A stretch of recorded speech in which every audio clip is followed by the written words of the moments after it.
Hi YouTube, it's Kathy, and now that it's actually halfway through the year, I'm here to do the mid-year book freakout tag. I saw somebody post their video on June 3rd, and I was like, friend, that's 5 out of 12 months. You're not midway yet. What are you doing? Are you just expecting not to read anything good this month? Because that's what I feel when I see people posting these videos in June. End of June, sure, whatever. I've done it before. Actually, this is the first time where I've filmed this video in the same place 2 years in a row. In 2018, I was in Los Angeles, in 2019 I was in New Brunswick, in 2020 I was sitting right here, and now it's 2021 and I'm still sitting right here because of the panorama.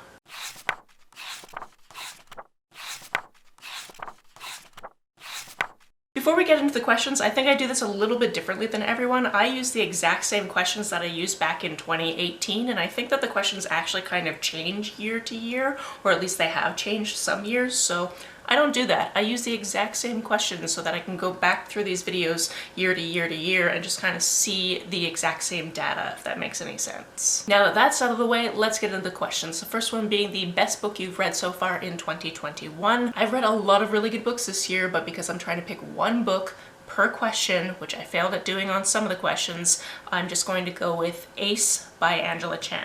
I actually almost picked up my own copy of this weekend in a local bookstore, but they wanted like $40 for the hardcover, and no, I'll wait until it's out in paperback, thanks. This book is all about asexuality, and I could sit here and gush about it again, but instead I'd like to refer you to my Ace Booktubers Recommend Ace Books video, which will be linked down below, because it's mentioned in there as well by my friend Will, and they do a wonderful job talking about it, so just go watch that video and get all of the Ace recs. Next is the best sequel you've read so far in 2021. For this one, I'm going to go with The Backstagers and the Theater of the Ancients. This is the second in the middle grade book series that's based on the graphic novel series. I also read the third one, but I think that the second one is my favorite. This one has two major plots to it. The first one is Jory getting addicted to this online presence and all of the feedback he's getting through this app that he uses, and that's actually being powered by people that want to steal the journal he writes in to create things for the theater in this world. This world sounds so weird out of context, but I'm not going to go back and tell you everything about this series because you should just read it yourself. It's wonderful. The other major plot has to do with the musical that they're putting on this semester, and that's Tammy, which is a take on Tommy, which is a whole nother thing this book series does. It takes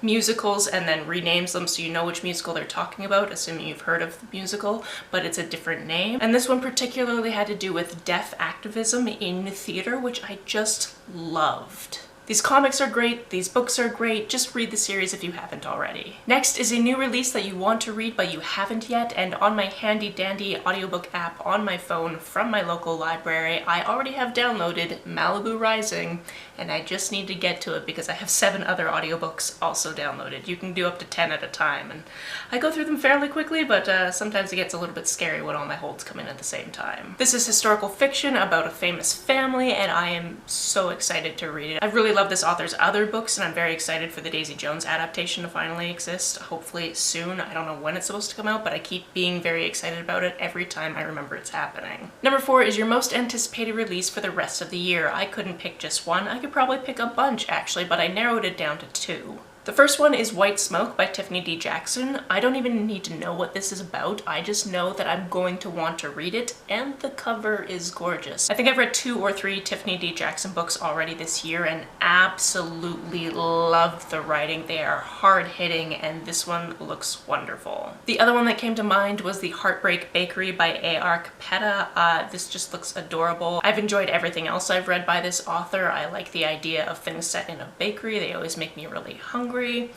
I'm excited. Next we have your biggest disappointment, and for me that's Orlando. I just don't get this book. I don't know why people like it. Granted, it is somewhat of a classic. It was published in the 20s, and I don't usually tend to like things from that era anyway. But yeah, I don't understand this book and why people like it so much. If you like it, please feel free to tell me why, but it's just not for me. Next is your biggest surprise, and for this one I'm going with Cattywampus. This is a book about 2 girls whose families both have magic, and the families are actually rivals in their small town, and I just fell in love with these characters. It's just such a wonderful tale about these people having to come together because their animosity has created something that they need to fix, and then these nuanced little things about the personal lives of the characters. It's just wonderful, super cute, middle grade, loved it. Number 7 is a new favorite author. This doesn't have to be your newest favorite author of all time. It could be a debut or just a new to you author. And for this one I decided to go with Stephen Spotswood because I really enjoyed Fortune Favors the Dead, and I really need to read the rest of this series. However, there's only the first book out so far, so I just can't. This is 1940s historical fiction about this girl who works for this famous lady detective, and they solve crimes together, and the vernacular is just really cool, and the main character is queer, and I just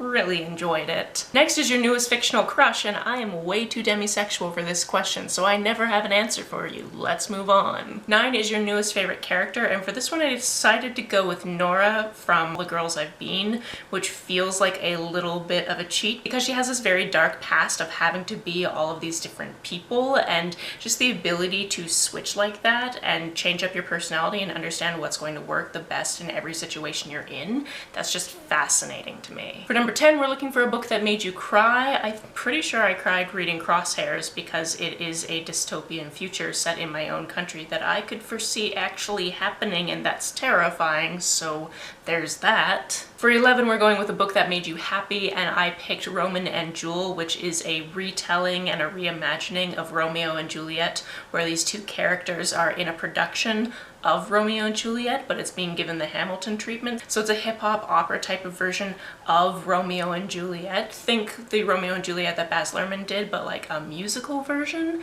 on Broadway, and I just very much enjoyed everything about that. Number 12 is funny to me because it's your favorite book to movie adaptation that you watched this year, and the only one I'm pretty sure that I watched this year, at least that I also read the book of and then watched the movie, is The Miseducation of Cameron Post. And if you've seen my Queerly Readathon reading vlog from that week, I didn't think super highly of the film. It cut out a lot of what was great about the book.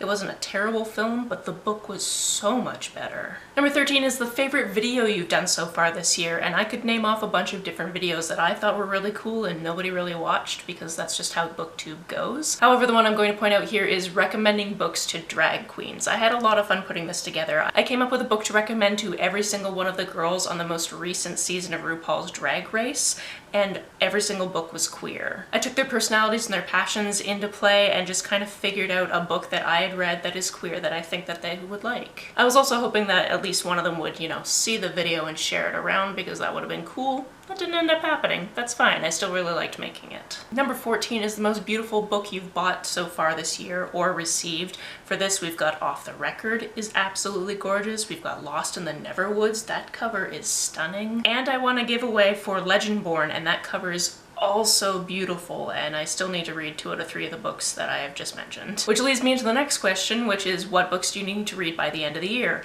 Any book I've so far talked about that I haven't already read. I'd also love to read The Epic Crush of Jeannie Lo because I've bought myself a copy of that, haven't gotten around to it yet. There's also Spoiler Alert, Pumpkin, I've got some ARCs I should probably read, and I do have a pre-order copy eventually coming to me in September because that's when it comes out, of Bloody Spade. That's another book that is raved about in the Ace Booktubers collab, so definitely check out that video. And there we have it. That felt like it went by really, really fast. I'm gonna double check my notes to make sure I didn't miss a question. But how has your reading year been so far? Let me know about it down in the comments below. On the way down to the comments, if you hit that subscribe button, that would be very nice of you. If you don't feel like leaving a comment but want to make sure that I know you were here, just leave me an emoji or a smiley face if you're on your keyboard. Some people have asked if there's a way to financially support this channel, so I set up a Ko-fi account, which is a digital tipping service. The link for that is down below, as well as a link to my PayPal and my Amazon wishlist in case you would like to buy me a book.